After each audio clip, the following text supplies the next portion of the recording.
गेहूं का एक आटा जिसको किसी भी भारतीय माँ और बेटी या बहन को दे दो, उससे 50 किस्म की चीजें वो बना सकती है। पूरी बना सकती है, कचौरी बना सकती है, पराठा बना सकती है, आलू का पराठा, गोभी का पराठा, फिर मटर का पराठा, पता नहीं कितने तरह के पराठे, कितनी तरह की पूरी, कितने तरह की कचौरी।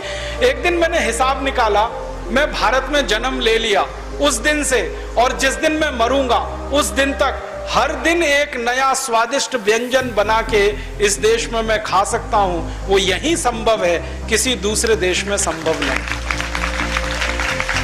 इतना अच्छा रसोई घर हमारे पास, फिर हम pizza, burger, hot dog, cold dog, chow mein के लिए परेशान हो। वो चाउमीन तो पता नहीं